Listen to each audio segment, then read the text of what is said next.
السلام علیکم سامعین، بسم اللہ الرحمن الرحیم۔ کاشان بصیرت کے اس یوٹیوب کے خوبصورت چینل کے اوپر ہم جس مستند کتاب کو پڑھ رہے ہیں اس کا نام ہے مذہب اہل بیت علیہ السلام، اور ہم آج جس صفحے پر پہنچے ہیں وہ ہے پیج نمبر 175، جو کہ جواب مکتوب ہے۔ ہم نے پچھلی آڈیو میں جو پڑھا تھا وہ مکتوب نمبر 9 پڑھا تھا، جو کہ سین نے لکھا تھا۔ اس کا اب جواب شین نے دینا ہے، اور آئیے ہم اس کو مل کر پڑھتے ہیں۔ یہ انتہائی انٹرسٹنگ کتاب ہے جس کو پڑھنے کا مجھے بھی بہت مزہ آ رہا ہے، اور امید کرتی ہوں کہ آپ بھی اس کو سن کر اتنا ہی لطف لے رہے ہیں، کیونکہ اس میں بہت ہی مستند حوالے دیے گئے ہیں قرآن پاک سے بھی اور احادیث سے بھی۔ اب آئیے کہ ہم اس جواب مکتوب میں کیا جانیں گے۔ چلیے جی، اب ہم مل کے پڑھتے ہیں۔ بسم اللہ الرحمن الرحیم۔ اس ناچیز سے آپ کے حسن ظن کا شکریہ۔ آپ کے لطف و عنایت کے سامنے میرا دل جھکا جاتا ہے، اور آپ کی مہربانی و حق جوئی کی ہیبت مجھ پر مسلط ہے، لیکن میں آپ سے یہ گزارش کرنے کی اجازت چاہتا ہوں کہ آپ اپنے مکتوب پر نظر ثانی کریں، جس میں آپ نے لکھا ہے کہ اہل قبلہ نے اہل بیت سے عدول کیا۔ عین دال واو لام، یہ لفظ زیادہ وسیع استعمال ہو گیا۔ اہل قبلہ تو شیعہ بھی ہیں، انہوں نے ابتدا سے آج تک اصول و فروع کسی چیز میں اہل بیت کے مسلک سے انحراف نہیں کیا۔ شیعہ تو مسلک اہل بیت علیہ السلام پر عمل واجب سمجھتے ہیں۔ اہل بیت سے عدول عین دال واو لام، پتہ نہیں میں اسے صحیح ادا شاید کر رہی ہوں یا نہیں، اگر غلط کر رہی ہوں تو پھر آپ اس کی اصلاح کر لیجئے گا، میں بھی کوشش کروں گی کہ چیک کروں۔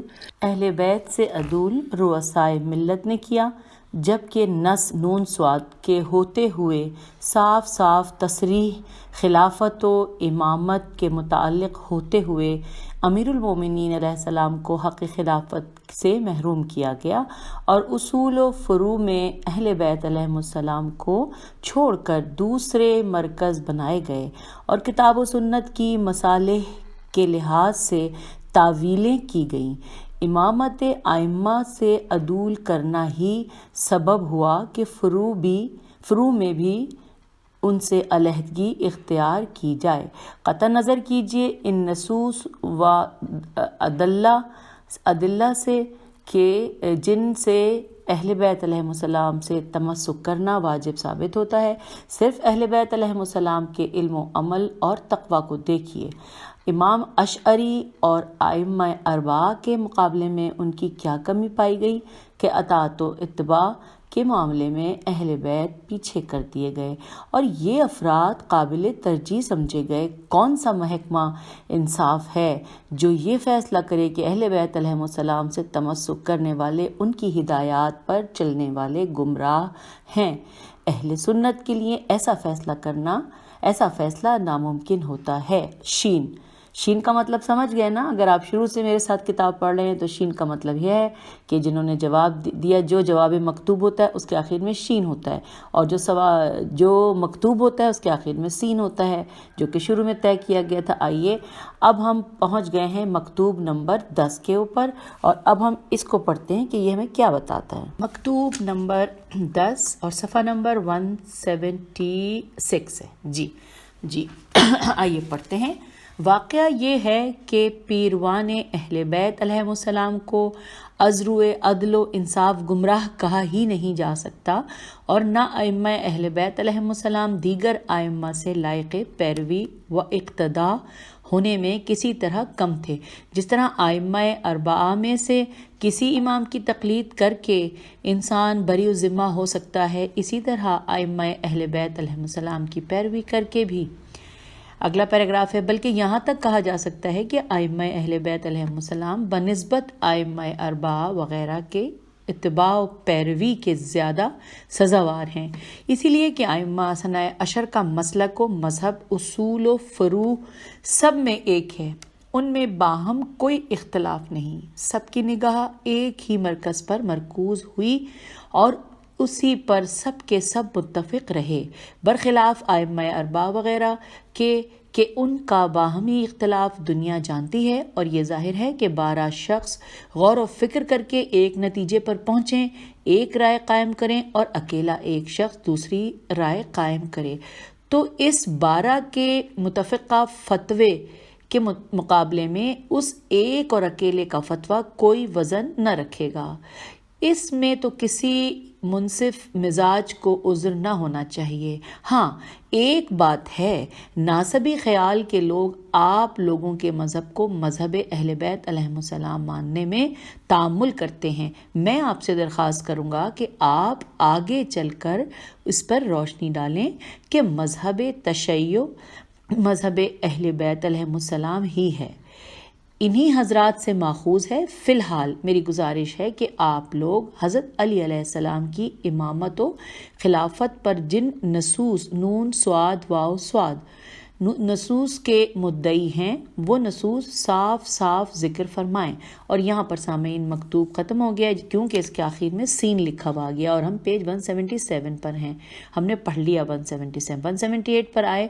اب یہاں پہ اوپر بڑا بڑا لکھا ہے باب دوم، دوسرا باب شروع ہو گیا اور اس کی ہیڈنگ ہے امامت عامہ یعنی خلافت پیغمبر صلی اللہ علیہ وآلہ وسلم، اور ساتھ ہی جواب مکتوب اس کے نیچے لکھا ہے کہ جواب مکتوب۔ آئیے پڑھتے ہیں۔ اگر سرور کائنات صلی اللہ علیہ وآلہ وسلم کے حالات زندگی کا گہری نظر سے مطالعہ کیا جائے، دولت اسلامیہ کی بنیاد قائم کرنے، احکام مقرر کرنے، اصول و قواعد بنانے، دستور مرتب کرنے، سلطنت کے انتظام و انصرام غرض جملہ حالات میں ہر پہلو سے آپ کی سیرت کا جائزہ لیا جائے تو حضرت امیر المومنین علیہ السلام رسالت مآب کے ہر معاملے میں بوجھ بٹانے والے دشمنوں کے مقابلے میں پشت پناہ، آپ کے علوم کا گنجینہ، آپ کے علم و حکمت کے وارث، آپ کی زندگی میں آپ کے ولی عہد اور آپ کے بعد آپ کے جانشین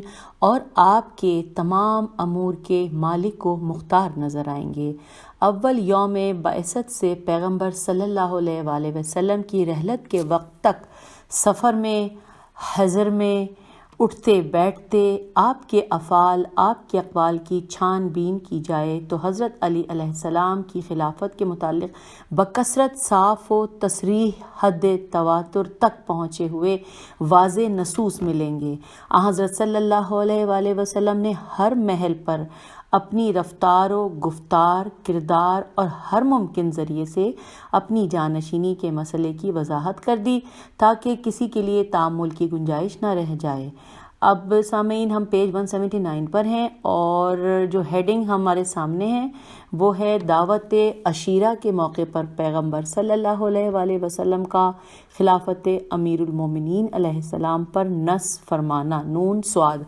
آئیے اس ہیڈنگ کے نیچے جو معلومات ہیں وہ ہم پڑھتے ہیں، اور یہ معلومات ہمیں کئی کتابوں میں بھی ملتی ہیں لیکن اس کتاب میں پڑھ کے ہمیں اور بھی اچھا لگے گا۔ آئیے یہاں پہ نیچے لکھا ہے کہ پہلا واقعہ دعوت ذوالعشیرہ ہی کا لے لیجئے جو اسلام کے ظاہر ہونے کے قبل مکے میں پیش آیا، جب جو آیت ہے انذر عشیرتکل اقربین نازل ہوا اور رسول صلی اللہ علیہ وآلہ وسلم مامور ہوئے کہ خاص رشتہ داروں کو بلا کر دعوت اسلام دیں، تو حضرت سرور کائنات صلی اللہ علیہ وآلہ وسلم نے تمام بنی ہاشم کو، جو کم و بیش 40 نفر تھے، جس میں آپ کے چچا ابو طالب، حمزہ، عباس اور ابو لہب بھی تھے، اپنے چچا ابو طالب کے گھر میں دعوت دی۔ دعوت کے بعد آپ نے جو خطبہ ارشاد فرمایا وہ تمام کتب احادیث و سیر و تواریخ میں موجود ہے، اور اسی خطبے میں آپ نے فرمایا۔ اب یہ خطبہ سامعین عربی میں ہے اور نیچے اس کی اردو ہے۔ آئیے ہم مل کر اس کی اردو سے مستفید ہوتے ہیں۔ فرزندان عبد المطلب، جتنی بہتر شے اور بریکٹ میں یعنی اسلام میں تمہارے پاس لے کر آیا ہوں، میں تو نہیں جانتا کہ عرب کا کوئی نوجوان اس سے بہتر چیز اپنی قوم کے پاس لایا ہو۔ میں دنیا اور آخرت دونوں کی بھلائی لے کر آیا ہوں، اور خداوند عالم نے مجھے حکم دیا ہے کہ تمہیں اس کی طرف دعوت دوں۔ اب بتاؤ تم میں کون ایسا ہے جو اس کام میں میرا بوجھ بٹائے تاکہ تمہارے درمیان میرا بھائی وسیع اور خلیفہ ہو۔ اب یہاں پہ کوسچن مارک ہے، اور میں اس کو دوبارہ سے پڑھ لیتی ہوں کویسچن مارک کے انداز میں کہ اب بتاؤ تم میں کون ایسا ہے جو اس کام میں میرا بوجھ بٹائے تاکہ تمہارے درمیان میرا بھائی وصی اور خلیفہ ہو۔ تو علی کے سوا سب خاموش رہے۔ حضرت علی علیہ السلام جو اس وقت بہت ہی کم سن تھے اٹھ کھڑے ہوئے اور کہا یا رسول اللہ میں آپ کا بوجھ بٹاؤں گا۔ رسول اللہ صلی اللہ علیہ وآلہ وسلم نے آپ کی گردن پر ہاتھ رکھا اور پورے مجمع کو دکھا کر ارشاد فرمایا کہ یہ میرا بھائی ہے، میرا وصی ہے اور تم میں میرا جانشین ہے، اس کی بات سننا اور اس کی اطاعت کرنا۔ یہ سن کر لوگ ہنستے ہوئے اٹھ کھڑے ہوئے اور ابو طالب سے کہنے لگے کہ یہ محمد صلی اللہ علیہ وآلہ وسلم آپ کو حکم دے رہے ہیں کہ آپ اپنے بیٹے کی بات سنیں اور ان کی اطاعت کریں۔ اب یہاں پہ یہ بات چیت ختم ہو گئی کیونکہ انورٹڈ کاما ختم ہو گیا اور ہم پیج 181 پہ آ گئے ہیں۔ اب لکھا ہے، ہیڈنگ ہے کہ پیغمبر صلی اللہ علیہ وآلہ وسلم کی اس نص کا تذکرہ کن کن کتابوں میں موجود ہے۔ میں یہی سوچ رہی تھی سامعین کی کتابوں کے حوالے کے بغیر تو جواب مکتوب مکمل ہی نہیں کرتے وہ ماشاءاللہ سے۔ چلیے جی اب ہم آگے پڑھتے ہیں کن کن کتابوں میں موجود ہے، آئیے پڑھتے ہیں۔ پیغمبر صلی اللہ علیہ وآلہ وسلم کے اس خطبے کو بعین ہی انہی الفاظ میں اکثر علماء کبار و اجلہ و محدثین نے اپنی کتابوں میں درج کیا ہے، جیسے ابن اسحاق، ابن جریر، ابن ابی حاتم، ابن مردویہ، ابو نعیم اور امام بہیقی نے اپنے سنن اور دلائل دونوں میں، ثعلبی اور طبری نے اپنی اپنی عظیم الشان تفسیروں میں سورہ شعراء کی تفسیر کے ذیل میں نیز علامہ طبری توئے رے چھوٹی ہے۔ علامہ طبری نے اپنی تاریخ طبری کی دوسری جلد صفحہ نمبر 217 میں بھی مختلف طریقوں سے اس کو لکھا ہے، اور علامہ ابن اسیر جزری نے تاریخ کامل کی دوسری جلد صفحہ نمبر 22 میں بطور مسلمات ذکر کیا ہے۔ اگلا پیراگراف ہے کہ مورخ ابو الفدا نے اپنی تاریخ کی پہلی جلد صفحہ نمبر 116 میں سب سے پہلے اسلام لانے والے کے ذکر میں درج کیا ہے۔ امام ابو جعفر اسکانی معتزلی نے اپنی کتاب نقض نون قاف زواد نقض عثمانیہ میں اس حدیث کی صحت کی صراحت کرتے ہوئے لکھا ہے۔ اب بریکٹ میں کہ شرح نہج البلاغہ جلد نمبر 3 صفحہ نمبر 263 اور بریکٹ کلوز ہو گیا۔ تو کیا لکھا ہے کہ علامہ ہلبی، ہے لام بے چھوٹی ہے یا جیم لام ہے، پتہ نہیں، سمجھ نہیں آ رہا، آگے دیکھتے ہیں شاید سمجھ میں آ جائے۔ علامہ حلبی نے حضرت اور اصحاب کے دار ارقم میں روپوش ہونے کے واقعے کے ضمن میں بیان کیا ہے۔ بریکٹ لکھا ہے سیرت حلبیہ جواب جلد نمبر 1 اور صفحہ نمبر 381 اور بریکٹ کلوز ہو گیا ہے۔ اچھا سامعین، یہاں پہ انہوں نے ہمیں حاشیے میں پڑھنے کا بھی اشارہ کیا ہے، اس کے بارے میں دیکھیے کہ کیا لکھا ہے۔ لکھا ہے کہ ملاحظہ فرمائیے صفحہ نمبر 381 جلد اول سیرت حلبیہ، ابن تمیمہ نے اس حدیث کو جھٹلانے اور غلط ثابت کرنے کی جو کوششیں کی ہیں اپنی مشہور عصبیت کی وجہ سے۔ اچھا تو وہ ابھی ہم حاشیے کو پڑھ رہے ہیں۔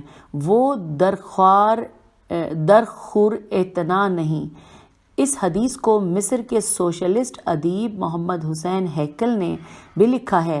ملاحظہ فرمائیے ان کے رسالہ سیاست شمارہ نمبر 275 شمارہ نمبر 1 نہیں شمارہ نمبر پتہ نہیں 2751 لکھا ہے اور صفحہ نمبر 5 پر عمود ثانی جو کہ 12 ذیقعد سن 1350 ہجری میں شائع ہوا۔ انہوں نے کافی تفصیل سے اس حدیث کو نقل کیا ہے اور شمارہ نمبر 2758 نہیں دوبارہ پڑھتی ہوں، شمارہ نمبر 2785 صفحہ نمبر 6 پر عمود رابع میں انہوں نے اس حدیث کو صحیح مسلم، مسند امام احمد اور عبداللہ ابن احمد کی زیارات مسند اور ابن حجر ہیشمی کی جمع الفوائد، ابن قتیبہ کے عیون الاخبار، احمد بن عبدالربہ قرطبی کی عقد الفرید، علامہ جاہز کے رسالہ بنی ہاشم، امام ثعلبی کی تفسیر مذکورہ بالا تمام کتب سے نقل کیا ہے۔ مزید برآں جرجس انکلیزی نے اپنی کتاب مقالے فی الاسلام میں بھی اس حدیث کو درج کیا ہے، جس کا بروتستانت کے ملحد نے، یہ تو بڑا مشکل ورڈ ہے، دوبارہ پڑھ لیتی ہوں، جس کا بروتستانت کے ملحد نے عربی میں ترجمہ کیا ہے۔ بروتستانت پتہ نہیں، اچھا چلیں پڑھتے ہیں آگے، شاید سمجھ آئے۔ ترجمہ کیا ہے جس نے اپنا نام ہاشم عربی رکھا ہے۔ اس حدیث سے ہماگیر شہرت کی وجہ سے متعدد مورخین فرہنگ نے فرانسیسی، جرمنی، انگریزی تاریخوں میں اس کو ذکر کیا ہے، اور ٹامس کارلائل نے اپنی کتاب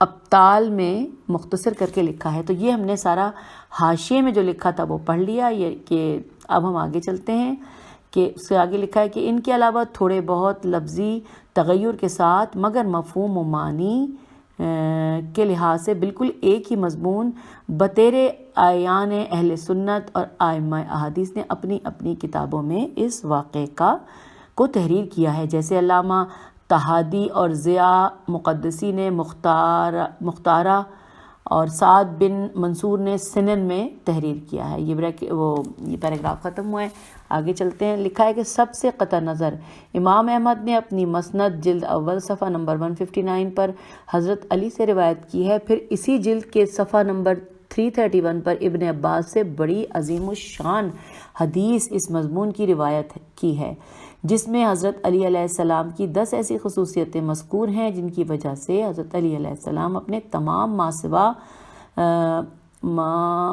سوا سے ممتاز نظر آتے ہیں۔ اس جلیل الشان حدیث کو امام نسائی نے بھی اپنی کتاب خصائص صفحہ نمبر 60 پر ابن عباس سے روایت کر کے لکھا ہے، اور امام حاکم نے صحیح مستدرک جلد نمبر 3 صفحہ نمبر 132 پر، اور علامہ ذہبی نے تلخیص مستدرک میں اس حدیث کی صحت کا اعتراف کرتے ہوئے نقل کیا ہے۔ کنز الاعمال جلد نمبر 6 ملاحظہ فرمائیے۔ اب جب یہاں لکھا ہے ملاحظہ فرمائیے تو اس کے بارے میں یہاں پہ حاشیے میں پڑھنا پڑے گا، پہلے یہ پڑھے لیتے ہیں۔ اس میں حاشیے میں لکھا ہے ملاحظہ فرمائیے، کنز الاعمال صفحہ نمبر 392 حدیث نمبر 6008 جو ابن جریر سے منقول ہے، صفحہ نمبر 396 پر حدیث نمبر 45 اور 6 جو امام احمد کی مسند نیز ضیاء مقدسی کی مختارہ طحادی و ابن جریر کی صحیح سے منقول ہے، صفحہ نمبر 397 پر حدیث 6056 جو ابن اسحاق، ابن جریر، ابن ابی حاتم، ابن مردویہ اور ابو نعیم نیز بہیقی کی شیب الایمان اور دلائل سے منقول ہے، صفحہ نمبر 401 پر حدیث نمبر 6102 جو ابن مردویہ سے منقول ہے، صفحہ نمبر 408 پر حدیث نمبر 6155 جو امام احمد کی مسند اور ابن جریر اور ضیاء مقدسی کی مختارہ سے منقول ہے۔ کنز الاعمال میں یہ حدیث اور بھی مقامات پر مذکور ہے۔ شرح نہج البلاغہ خود جلد نمبر 3 صفحہ نمبر 255 پر یہ طولانی حدیث بہت تفصیل سے مذکور ہے۔ تو یہ ہم نے حاشیے میں پڑھ لیا۔ اب آئیے اس صفحے پر ہم دیکھتے ہیں کہ آگے کیا لکھا ہے۔ لکھا ہے کہ کنز الاعمال جلد نمبر 6 ملاحظہ فرمائیے، اس میں بھی یہ واقعہ بہت تفصیل سے موجود ہے۔ منتخب کنز الاعمال کو دیکھیے جو مسند احمد بن حنبل کے حاشیے پر طبع ہوا ہے، حاشیہ مسند جلد نمبر 5 صفحہ نمبر 41 تا صفحہ نمبر 42 پر اس واقعے کا ذکر موجود ہے اور پوری تفصیل کے ساتھ ہے۔ میرے خیال میں یہی ایک واقعہ جسے تمام علماء محدثین و مورخین بالاتفاق اپنی کتابوں میں لکھتے چلے آئے ہیں۔ حضرت علی کی امامت و خلافت کا بعین ثبوت اور صریح دلیل ہے، کسی دوسری دلیل کی ضرورت ہی نہیں۔ اور یوں سامعین پیج نمبر 183 ہم نے پڑھ لیا، اور یہاں پہ یہ جواب مکتوب ختم بھی ہو گیا کیونکہ اس کے آخر میں لکھا ہے شین۔ تو اب آئیے ہم پیج 184 پہ چلتے ہیں اور مکتوب نمبر 11 اب ہم پڑھیں گے۔ اتنا ننا منا سا ایک پیراگراف کا مکتوب ہے، دیکھیں جی کیا لکھا ہے اس میں۔ اس کی ہیڈنگ ہے حدیث مذکورہ بالا کی سند میں تردد۔ اچھا جی، اب لکھتے ہیں، سین لکھتے ہیں کہ تسلیم ذاتیات، آپ کا مخالف اس حدیث کی سند کو معتبر نہیں سمجھتا، نہ کسی طرح اس حدیث کو صحیح سمجھنے پر تیار ہے، کیونکہ شیخین یعنی بخاری اور مسلم نے اس حدیث کو نہیں لکھا، نیز شیخین کے علاوہ دیگر اصحاب صحاح صاد ہے الف اور ہے نے بھی نہیں لکھا۔ میرا تو یہ خیال ہے کہ یہ حدیث معتبر اور معتمد راویان اہل سنت سے مروی ہی نہیں ہوئی، اور غالباً آپ بھی بطریق اہل سنت اسے صحیح نہ سمجھتے ہوں گے۔ اور یوں مکتوب ختم ہو گیا کیونکہ اس کے نیچے سین لکھا ہوا ہے۔ اب 185 صفحے پہ ہم آ گئے ہیں اور جواب مکتوب اب ہمارے سامنے ہے، آئیے ہم اس کو مل کر پڑھتے ہیں۔ اس کی ہیڈنگ ہے نص کا ثبوت، نون سواد، نص کا ثبوت۔ لکھتے ہیں کہ اگر میرے نزدیک اس حدیث کی صحت خود بطریق اہل سنت ثابت نہ ہوتی تو میں اس محل پر اس کا ذکر ہی نہیں کرتا۔ مزید برآں اس حدیث کی صحت تو ایسی اظہر من الشمس ہے کہ ابن جریر اور امام ابو جعفر اسکافی نے اس حدیث کو بطور مسلمات ذکر کیا ہے۔ اب یہاں پہ حاشیے میں پڑھنا ہے ہمیں۔ اب یہاں حاشیے میں کیا لکھا ہے؟ لکھا ہے ملاحظہ فرمائیے کنز الاعمال جلد نمبر 6 صفحہ نمبر 396 پر حدیث نمبر 6045، جہاں آپ کو معلوم ہوگا کہ ابن جریر نے اس حدیث کو صحیح قرار دیا ہے۔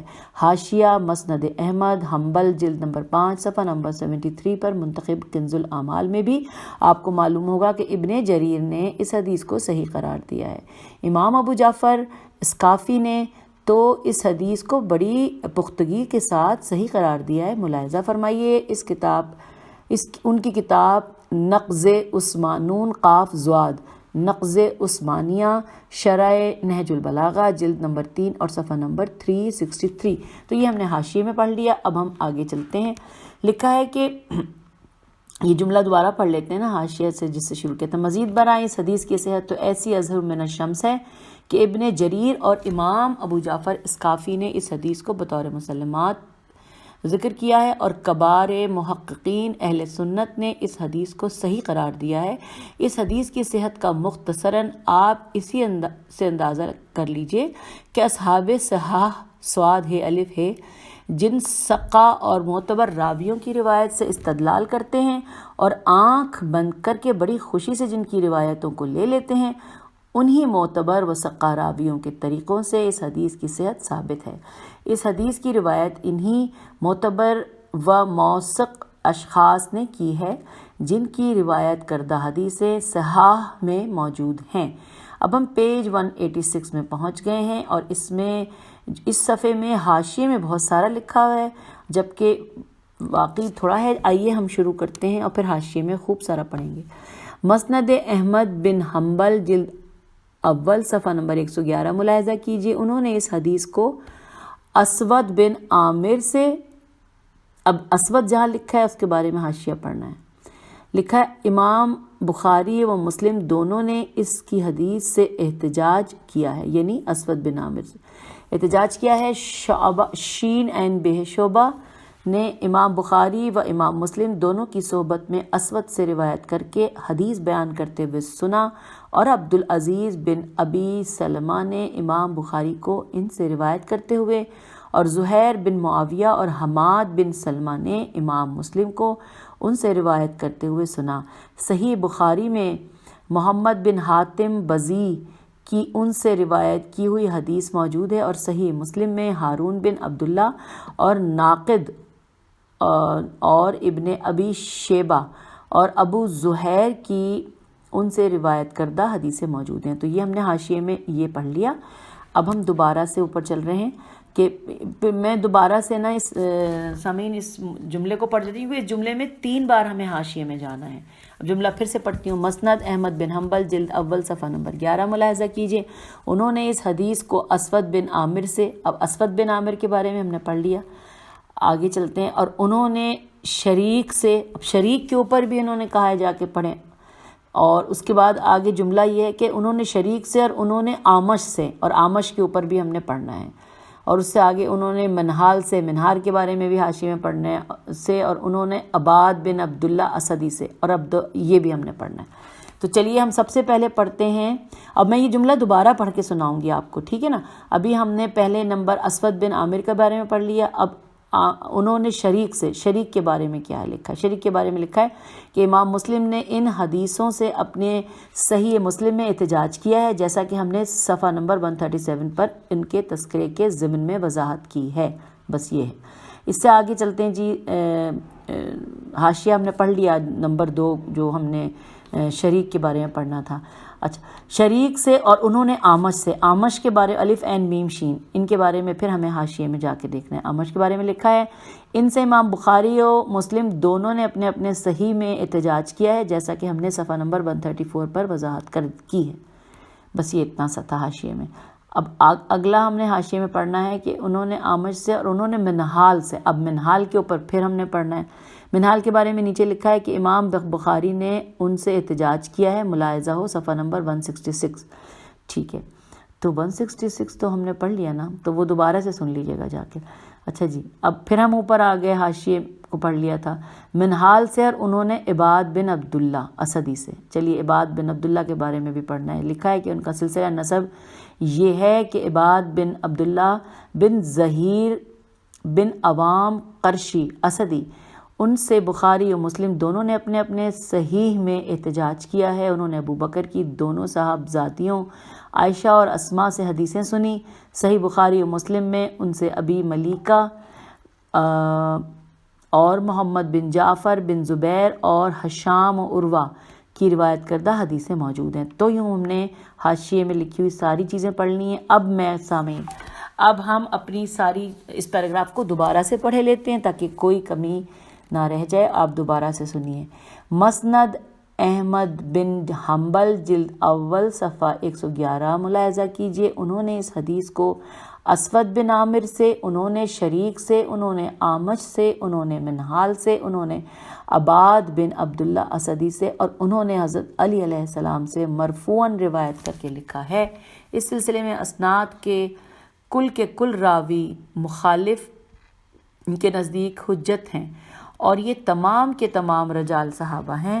چنانچہ علامہ قیسرانی نے اپنی کتاب الجمع بین رجال الصحیحین میں ان کا ذکر کیا ہے۔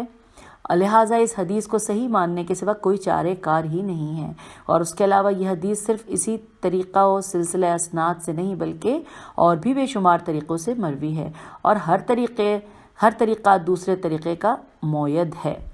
ہم پیج 87 پہ آئے ہوئے ہیں، ماشاءاللہ دیکھیے ہم نے کتنا سارا پڑھ لیا۔ اب یہاں پہ اگلا ہمارا پیراگراف شروع ہوا ہے جس کی ہیڈنگ ہے نص سے کیوں اعراض کیا، نون سواد اور الف عین رے الف زواد، نص سے کیوں اعراض کیا، اور اس کے آگے کوسچن مارک ہے، سوالیہ نشان۔ اس میں لکھا ہے کہ اور شیخین یعنی بخاری اور مسلم نے اس لیے اس روایت کو اپنی کتاب میں جگہ نہیں دی کہ یہ روایت مسئلہ خلافت میں ان کی ہمنوائی نہیں کرتی تھی، ان کے منشا کے خلاف تھی۔ اسی وجہ سے انہوں نے اس حدیث نیز دیگر بتیری ایسی حدیثوں سے جو امیر المومنین علیہ السلام کی خلافت پر صریحی نص تھیں گریز کیا اور اپنی کتاب میں درج نہ کیا۔ وہ ڈرتے تھے کہ یہ شیعوں کے لیے اسلحے کا کام کر دیں گی، لہٰذا انہوں نے جان بوجھ کر اس کو پوشیدہ رکھا۔ بخاری و مسلم ہی نہیں بلکہ بطیر شیوخ اہل سنت کا وتیرہ یہی تھا کہ اس قسم کی ہر چیز کو وہ چھپانا ہی بہتر سمجھتے تھے۔ ان کا یہ کتمان کوئی اچنبے کی بات نہیں بلکہ ان کی یہ پرانی اور مشہور عادت ہے۔ چنانچہ حافظ ابن حجر نے فتح الباری میں علماء سے نقل بھی کیا ہے۔ امام بخاری نے بھی اس مطلب میں ایک خاص باب قرار دیا ہے۔ چنانچہ صحیح بخاری حصہ اول کے کتاب العلم میں انہوں نے یہ عنوان قائم کیا ہے۔ اچھا، عنوان تو میں پڑھے دیتی ہوں، لیکن جب ہم نے یہ کہا نا کہ چنانچہ صحیح بخاری حصہ اول، یہاں پہ انہوں نے کہا ہے کہ آپ حاشیے میں دیکھ لیجیے، تو حاشیے میں صرف یہ لکھا ہے کہ صفحہ نمبر 15، یعنی صحیح بخاری کے حصہ اول کے صفحہ نمبر 15 میں ہمیں دیکھنا ہے۔ حالانکہ ٹھیک ہے جی، اب میں آگے پڑھ رہی ہوں۔ حصہ اول کی کتاب العلم میں انہوں نے یہ عنوان قائم کیا ہے۔ اچھا، عنوان جو ہے وہ لگتا ہے فارسی میں باب من خص بالعلم قومادون قوم، یعنی اس کا ترجمہ ہے کہ باب بیان میں اس کے جو ایک قوم کو مخصوص کر کے علم تعلیم کرے اور دوسرے کو نہیں، اور یہاں پہ بریکٹ کلوز ہو گئی، ترجمہ جو تھا۔ اب جو جواب دیا ہوا ہے شین صاحب نے، ان کا یہ آخری پیراگراف ہے، پیج 188 پر ہم ہیں، تو آئیے یہ پڑھتے ہیں۔ لکھا ہے کہ امیر المومنین علیہ السلام کے متعلق امام بخاری کی روش اور آپ کے ساتھ نیز جملہ اہل بیت علیہ السلام کے ساتھ ان کے سلوک سے جو واقف ہے اور یہ جانتا ہے کہ ان کا قلم امیر المومنین علیہ السلام و اہل بیت علیہ السلام کی شان میں ارشادات و نصوص پیغمبر صلی اللہ علیہ وآلہ وسلم کے بیان سے گریزاں رہتا ہے اور ان کے خصائص و فضائل بیان کرتے وقت ان کے دوات کی روشنائی خشک ہو جاتی ہے، اس لیے امام بخاری کی اس حدیث یا اس جیسی دیگر حدیثوں کے ذکر نہ کرنے پر تعجب نہ ہونا چاہیے۔ تو سامعین، یہاں پہ شین نے نیچے لکھا ہے، اس کا مطلب ہوا کہ یہ جواب مکتوب یہاں پہ ختم ہو گیا اور پیج نمبر 188 ہے۔ اور اب ہم اپنی آج کی آڈیو کا اختتام کرتے ہیں، آپ سے اجازت چاہوں گی، اگلی آڈیو میں ملتے ہیں مکتوب نمبر 12 کے ساتھ۔ خدا حافظ، فی امان اللہ۔